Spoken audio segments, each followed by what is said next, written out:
I realize this takes it in another direction, but I really wonder about the more generally the sort of vision and authority of the church per se on any subject, in the light of this kind of conclusive individualism, if you will. I really wonder what the future of that looks like. Yeah. Yes, it's very difficult. And because in a way, as long as you're loving towards people, and you like them and you're nice, the church really now we have to be terribly nice to everyone, um, and and that means that if you have a strong opinion that you want to state strongly within the church and you feel that it's a biblical opinion or you feel that somehow it's wrapped up with your Christianity, you immediately sound like a bigot. Um, and people will use that word of you almost straight away. And it's very hard. And it's particularly hard for evangelicals because we're seen as being far too certain about things that most of the world are not certain about at all. And so the certainty in an age where a great deal of the church is celebrating doubt, doubt, we love doubt, and therefore we build kind of temples to doubt. And I think the doubt is you occupy the moral high ground with doubt. You occupy the moral low ground with certainty, and that trajectory is always going to be difficult to negotiate. So it's difficult for me as a speaker going to different dioceses as I do in the Church of England, and I'm not going to name which diocese I go to, which are particularly liberal. You've got to find a way of speaking to them that doesn't immediately put you in the bigoted trajectory. And I work very hard on this because I'm not a bigot and I refuse to be seen that way. But therefore, your language has got to be tailored to what people think they believe themselves, and then draw them from that into the kinds of questions you want them to ask. And it works sometimes. Sometimes it works very well indeed. If you draw them back into the scriptures and then ask them, what did that really mean? And how do we then move from that into what we're practicing in our lifestyle today? But I think, yeah, it's the church. The church is in a struggle in terms of the culture of the society that we live in. I don't know what it's like in North America. I know that in Europe as a whole, and in England in particular, it's very, very much out of step. And some of that's the church's fault that we haven't probably been definite enough. We haven't offered enough in terms of the positives of the Christian life, the positives of faithful monogamous marriage. We haven't offered enough of that. And we've got terribly kind of keen on making sure that everybody's okay, whatever their lifestyle, whatever their path, and whatever their choice, that we still want to carry on affirming them. And there are ways of loving and pastoring and being kind to and drawing people in that are not just affirming them. And we haven't found out how to do that often in the church. And then, of course, you've got social media. And social media requires everybody to like you or to affirm you and not to argue with you. Or if they do, then it gives them the freedom and the space to be as vitriolic and as nasty and as bad-mouthed as they want to be. And all of that is okay. So I think we're in a very difficult place in the church. I don't know what the answer is, how we go forward, except pray a lot more, love a lot more, and be as firm as we can. Be firm and pastoral at the same time in the things that really matter. Let go of the things that don't matter. I would offer that I don't say this formally, it's just an intuition. Yeah. That we are already, as the global church, in the middle or somewhere involved in a new reformation, because those basic framework assumptions that we've used for several hundred years are being washed away. And we're going to have, and if we understand those to be models of how to engage, what public knowledge looks like and how we speak and so forth, models as opposed to the thing itself, then we have the opportunity to think and rethink some of these issues. But I mean, I'm going on holiday at the end of August with my two daughters who live on the East Coast of the US, and we're going to be up on an island in Lake Michigan for some time. And I'm looking forward to those conversations. But I'm also thinking very deliberately about how to engage them. I have a daughter who's an actor in New York City who thinks she loves me, but she thinks I'm a nut.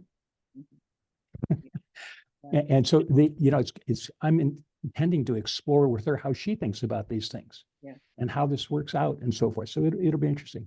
Yeah. I think in the UK we've had a survey recently that looks at conversion and deconversion, Mm. and the trajectory of handing over the faith to the next generation.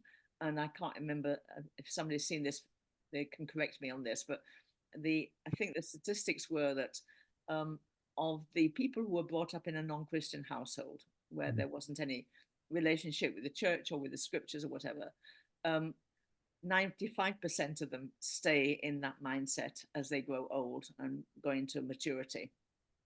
The people brought up in a Christian household, I think it's down to 40% who retain their faith and 60% don't. So we're not recruiting, and we're not recruiting from non-Christians, and we're not holding on to Christians. In fact, it may be lower than 40%, maybe only 35%, but it's certainly a lot less than half. Now, how do we overcome that? I don't know. We carry on loving, we carry on praying for the ones that are slipping away if they're in our own family, and we keep the doors open all the time. Absolutely. Most important thing is carrying on explaining and not avoiding the fact that we are Christians and we remain Christians and we carry on worshipping. We still say grace at meals, whoever joins us, and if they don't like it, well, it doesn't matter. It's not our problem. We want to thank God for the food that we've just been given. It's wonderful. And by and large, it's now, you get a silence around the table until we say grace, and then we continue the conversation. But that's a tiny, insignificant thing, but it's something. It's something. Yeah, I think we just have to pray our socks off. I was told the other day of a group of women who are grandmothers praying for their grandchildren, and they meet every Thursday morning. I'm going to join them because grandchildren, I love them to bits, and we've got quite a few of them now. And I think that this sense of the generation praying for the next generation in solidarity and sharing hope and sharing good news. Yeah, we'll see.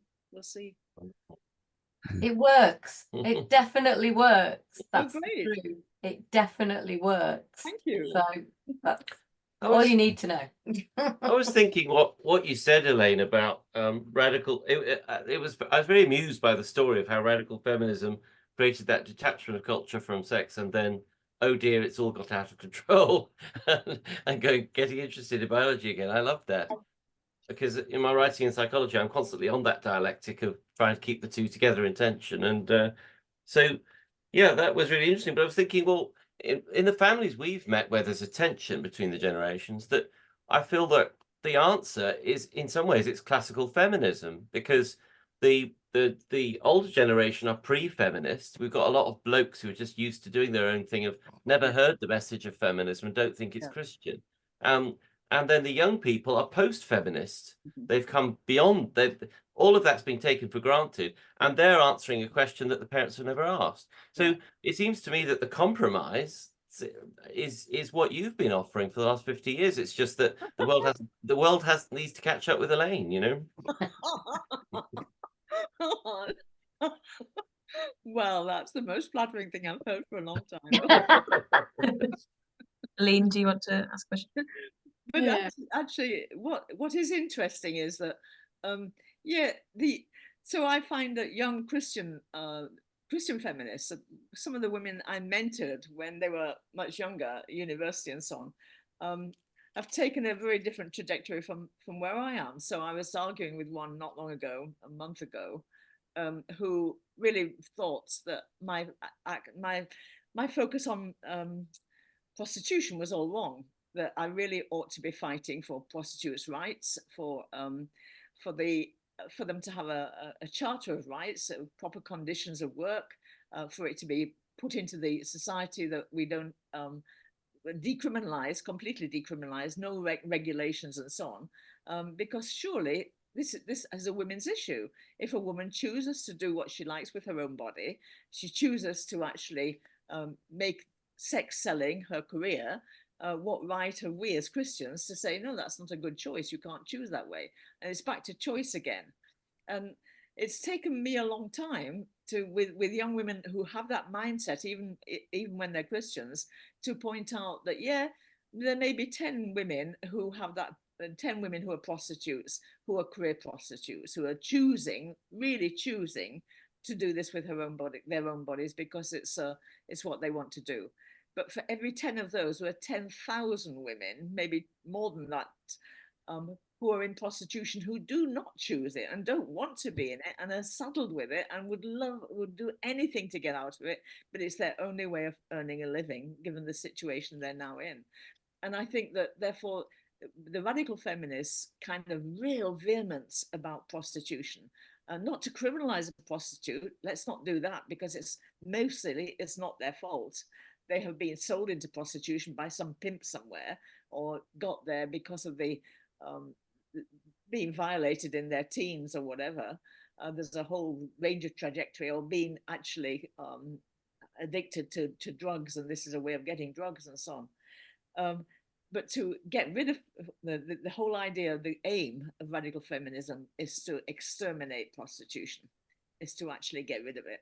And in that sense, they are very, very close to an evangelical Christian position, because we too feel that the best way to help the prostitute is to get her out of it. And they feel the same. And they don't go around talking about sex workers as though it's work.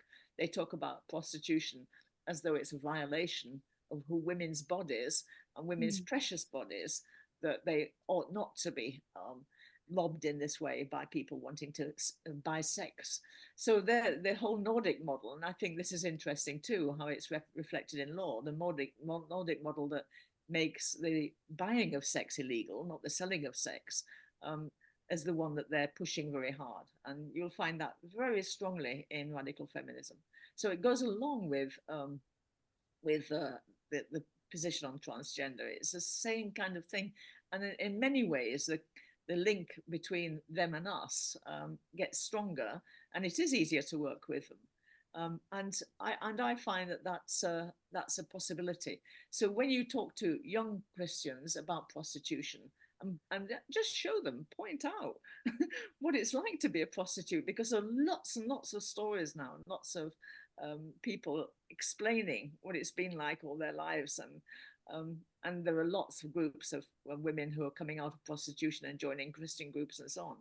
When they tell their stories, I find that the younger generation listen far more than when I tell their stories, and they realize, okay, well, maybe we're a bit simple in terms of our assessment of what prostitution is, and wake up to the reality, smell the coffee, and it's not the way we think. It's not about choice. It's about violation. It's about being trapped. It's about being in a dead end and longing to get out of it. The wonderful thing about prostitution is that there are so many now Christian organizations, even in our own country, but right across the world, who are loving prostitutes, working with them, standing alongside them, providing safe houses, showers, and places for them to be, and seeing people come out of prostitution. So they're realizing the radical feminist dream, but they're coming out of prostitution as Christians. And that's the difference, because you actually got to, I think you've got to give people spiritual help to come out of it, because it's become part of their identity, and it drags them down. So yeah, I think that there's a lot of work we can do with younger generation, but in my experience, we haven't lost them yet. There's a lot to do, and they are open in all of these areas. They just need to have a little bit more exposure to the real world. Most of the young people I know have got it all right. They're at university, they've had nice lives, they've got simple things. They don't know what it's like out there. They don't know. They've never been in the jungle. They've never seen people who are completely screwed up and messed up by the culture they live in. And when they do, then they start asking a different set of questions. I think it's positive. I'm sorry, Elaine had a question. I just want to make sure we don't lose that. Yeah, Elaine, I think I'm a generation younger than you are. And I think over the last decades, we have achieved a certain level of equality, although there's still a lot of kind of policies to help women to, break through the glass ceiling and increase the number of women in leadership positions and things like that. But I feel that a lot of that is aimed at the equality side of things, so making women more like men, really. And I wonder what sort of practical changes you would like to see to allow women to be women? Mhm. Well, there are legal changes, obviously, and I think those have been happening. They've been drip feed, but they've been happening bit by bit. Pressures at work, giving men paternity leave so that they can choose to stay home with children and bond with them whilst their wives go out to work and so on. So lots of areas of work which have been possible. But then I think that in terms of work, when women take time out for work, not penalizing that in the later stages. So you can have reintroduction, and you can have ongoing kind of work benefits and work skills even when you're taking time out, and firms can do all of those as well.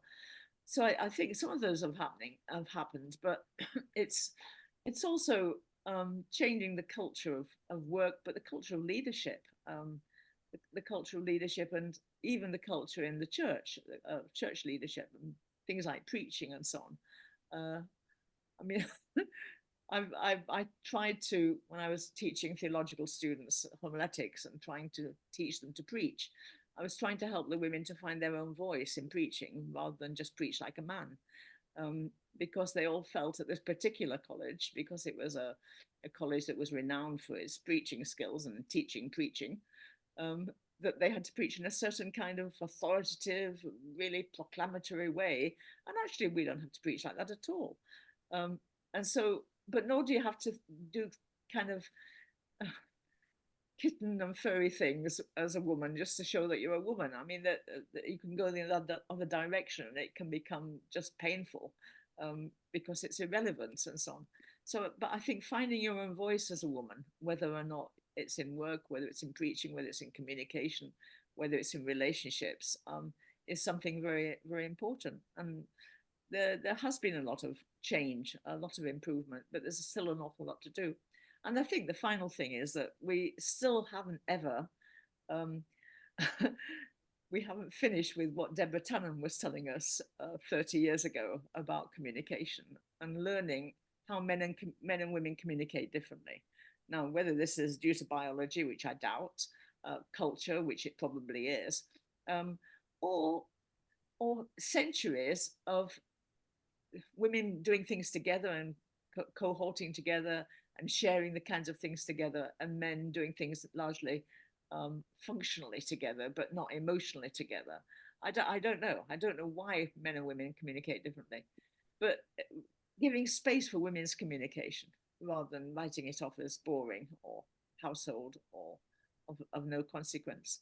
And I think when we've done all of that, we will see men and women blossoming slightly more than they do at the moment. I mean, it's, yeah, I've been in lots of meetings where I've noticed that when certain women speak, they're written off immediately. Now, why is that? It's not because they've got nothing to say. It's because people are afraid that they're going to be very boring, or they're going to go around the houses, or they're going to take too long, or whatever.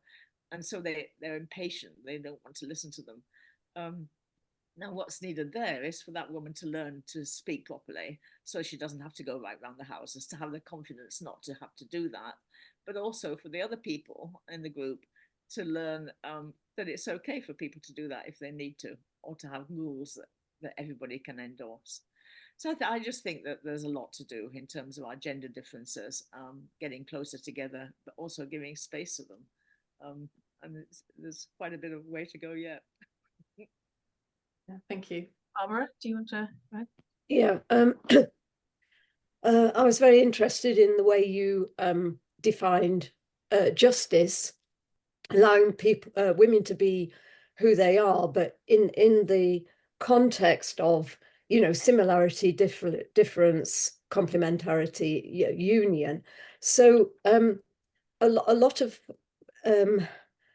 the dying in people when it comes to identity is because they don't have vision. I mean, the church has not given any vision for what it is to be a woman in God's eyes. So with what you've said in mind, could you just wax eloquent very briefly about the joy of being a woman as God sees her? Well, yeah, I enjoy being a woman. And I think that when women when women are deprived of that joy, it's usually because they're overloaded. And they're overloaded with responsibilities that nobody else is picking up. And I've noticed this in a lot of reading, but a lot of talking to women, that they feel exhausted because they're having to finish jobs that other people have started, but they've not finished them. So that who will finish it? And it's usually a woman, Yeah. because the job is still to be done. Everybody else has done their bit, they've cleared off, but the job is still there. So they do it. And bit by bit, you've only got to have 5 or 6 of those on your plate at any given time for you to feel exhausted. And it doesn't feel great to be a woman. It just feels that you're mopping up out of everybody else. Yes. And I know that this is the role that many women traditionally play, whether it's in a household, whether it's at work, whether it's in an organization, whether it's at church or whatever. Yeah. They play the mopping up role, the finishing the jobs, the doing things that haven't been done properly, the clearing everything away, the getting everything shipsafe and so on. I think so that has to be recognized by people in general, that the odd folk haven't to be left to do this. These things are to be shared, and they're work. They're all work, and they're work that nobody ought to have to do on their own. So that's one thing. Giving women more freedom, therefore, to do the things that they want to do, rather than the things that everybody else is expecting them to do, because nobody else is doing those jobs, and therefore they've got to be done. So a woman's got to do it. And I think that the freedom to say no, which is very hard. I find it very, very hard to say no. And Yeah. I've found it hard to say no all my life, because I know I can do something, and it's probably easier for me to do it than for them to find somebody else to do it. So I'll do it. Why don't I? And in a certain sense, it gives me pleasure to do it. So that's okay. But there are a lot of women for whom it's not pleasurable. So what is the joy of being a woman? It is actually, for me, it's having a lot of freedoms. It is being able to be who I am unapologetically for other people. Being who I am in terms of compassion and relationships, and knowing that my temperament, my personality, my aptitudes, and so on have all been planted in me by God. I mean, I'm the person that God has made me, and therefore feeling free to be that person that God has made me, whatever it feels like to others around me, is a wonderful freedom to have. And I think that for all of us to have that experience, that it's great to be me. And not in a proud or arrogant sense, but it's great to be me because I enjoy being in the situation where my identity comes to the fore, and I know I'm walking with God in the right way. So I'm a talker, I'm a prayer, I'm a relator, and that's who I am. I love it on planes and trains and buses to be talking to people, to be just sharing with them. To be helping them to enjoy life a bit more, to help them to share something that's troubling them. It's a pleasure to me. That's the person that God has made me. So I think it's finding out what your personality is like, who you are, what it is to be enjoying yourself, and at the same time serving God. That's one of the greatest things on earth, really. And I think every woman ought to be able to have that experience, because it's rich and it's wonderful. Is that about being personed, or is that about being gendered? It's about being person most of all. Yeah. So what is it? Where does gender come into it? Well, because I think persons are gendered, and therefore in a sense that I'm sure there are men who are just like me, Yes. my kind of personality and so on. In fact, I've met them, and they are like me, but they're still different, and they're still men, and they do it in a men's way, whereas I do my identity things in a woman's way. Now, if you ask me, push me hard, well, what's the difference? I couldn't Yes. tell you, but I know it in practice, and I see it when other people are doing it. Right. Yeah, and I think there's a confidence that comes when you feel that you're in step with your identity before God. There's a confidence that comes that that you're on the right trajectory, right path, and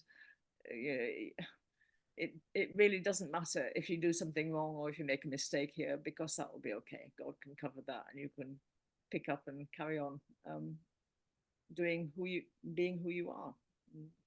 It's complex, isn't it? I think because we want to affirm that, you know, that God made men and women, right? Distinct. Yes. But I was thinking about this when we were talking about the trans thing. So much of the anxiety, I think, comes from the fact that there are expected ways for a Yeah. woman or a man to be, and it's Yeah. not just, you know, that hurts everybody, right? And it has the potential to hurt everybody. And so, how do you kind of thread that needle in a church setting or just a personal setting? It's a hard one to. I'm not really asking a question. I'm just floating the Yes, problem. I agree. I agree. Yeah. I think humor. Miriam, oh, sorry, Elaine. I think we've got Miriam's question, and we'll maybe wrap up after that, just to say. We're heading towards. Thanks. First of all, I just wanted to briefly comment on what Elaine was just saying about women sort of doing the things that other people haven't done. I think that's also often the case in emotional work as well, and the work that's involved in building relationships. One of my daughters works in a team which is almost entirely men, and when it comes to things like Christmas parties, everyone wants one, but nobody's going to do it. They all sort of expect that she will step in and do these things that build relationships within the team. Anyway, that's just a comment in passing. My question was about when Elaine was saying in her talk about going and talking in these different dioceses, and her approach in the liberal diocese, and where she was suggesting that doubt is now seen as having the moral high ground, and certainty is looked on suspiciously as bigotry. And I was interested in your approach, Elaine, in what you were saying about how in these more liberal dioceses you go and you sort of build from where people are. And kind of open up areas that perhaps they hadn't thought about. I wondered if you could give a practical example of that, because I think that sounds like a very constructive and useful approach that the rest of us could probably learn from. Well, you see, I'm nervous about that because this has been recorded, and the moment I give the example, somebody in that diocese will probably watch this and say, "Oh, she's talking about us."